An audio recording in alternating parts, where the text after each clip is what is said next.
like this.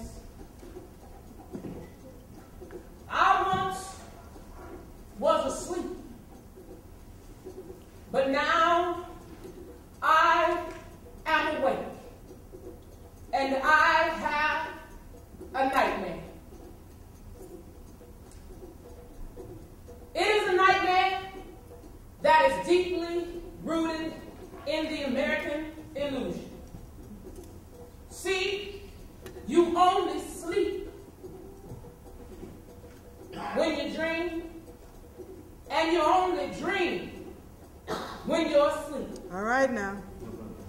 So I woke up this morning and realized that there is a bill of goods that has been sold, and some of us have bought them hook, line, and sinker. All right. It is obvious today that America has defaulted. It would be fatal for us to overlook the urgency of now. 2007 is an ending, not a beginning. I have a nightmare tonight. I have a nightmare that we have all been Willie lynched. No, we are not hanging from trees like we used to. Now we are hanging by our credit reports. Our scores are low, and our blood pressure is high. I have a nightmare. I have a nightmare that we can never be on time, and that everybody standing in the back of the room should come and take your place because we already know you late. Come on, down right now. I'll wait.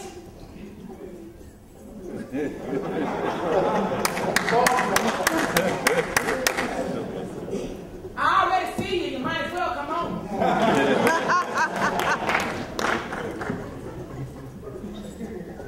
See, I have a nightmare.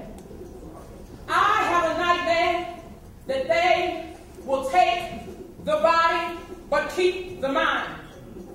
See, I woke up this morning trying to think, but I couldn't.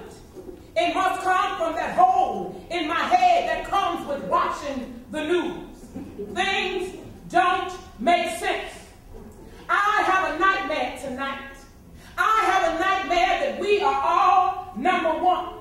Number one in AIDS. Number one in cancer. Number one in diabetes. Number one in poverty. Number one in prison. And the list keeps going on. But there is something I must say to my people. Wake up and smell the coffee. Yes. Wake up, because dreaming leads to scheming. I have a nightmare tonight. I have a nightmare that it's going to be another 300 years before we see the light and walk out of this shadow of the valley of death. And by then, it won't matter, because they will think that whites invented rock and roll, jazz, dreadlocks, and other true spoken word arts. I have a nightmare. I have a nightmare that our temporarily straight hair ain't permanent. And that fear, envy, and distrust will continue to be our breakfast, lunch, and dinner. Are you full yet? Well, I said, are you full yet? See, how long will our women continue to be men? How long will our men continue to be women? How long will our children just use their hands to hold up their hands? Surely you can't lend your hands to the struggle if you have to use them to hold up your hands. Okay, all right.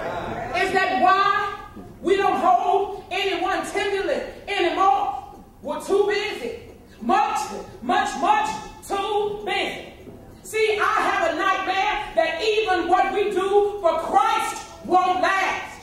And that when the bus comes for the Africans, ain't nobody gonna want to ride. See, hundreds are lost to violence. Thousands cause of death McDonald's.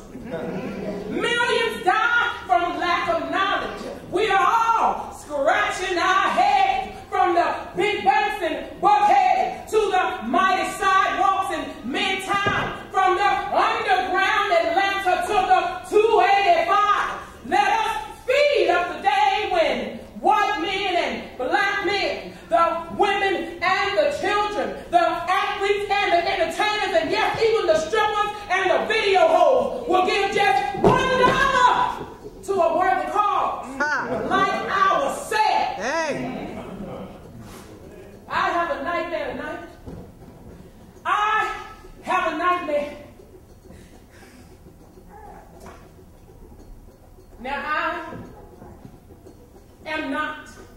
unmindful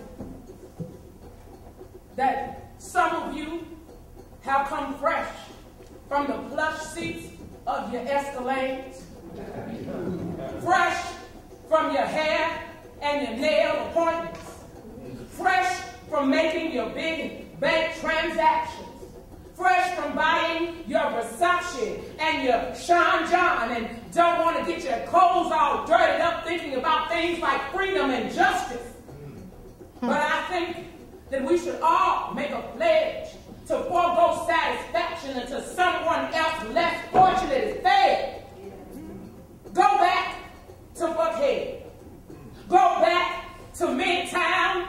Go back to DeKalb County, knowing that everything is still going to be the same tomorrow. Because although we face the difficulties of today and tomorrow, I dare not dream. I keep my eyes wide open. See, I hope you all realize that we are hip-hopping on one foot. And not the good foot, but the wrong foot. We got the $300 pump on the wrong foot, and the Prada boot is about to fall. And it should be falling on the devil's neck, except for we don't know what color the devil is anymore.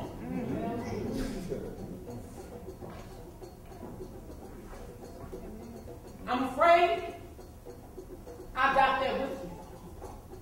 I have looked over and I have seen the drop from the mountaintop. And I know that we are never going to sing together or let freedom ring. Because freedom costs too much and don't none of y'all want to pay. Every day is a frightening experience. I know what happened. I died and they let us integrate. And my wife kept telling them to keep the dream alive. And they did. Never waking up. And it all disintegrated. Everything we died for, everything we worked for, everything we believed.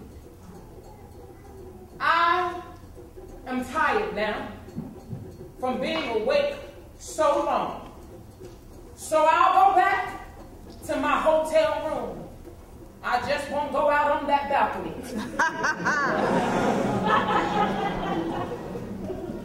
And I'm going to pray for the day when we all wake up in our separate lives and realize that dreams never really do come true.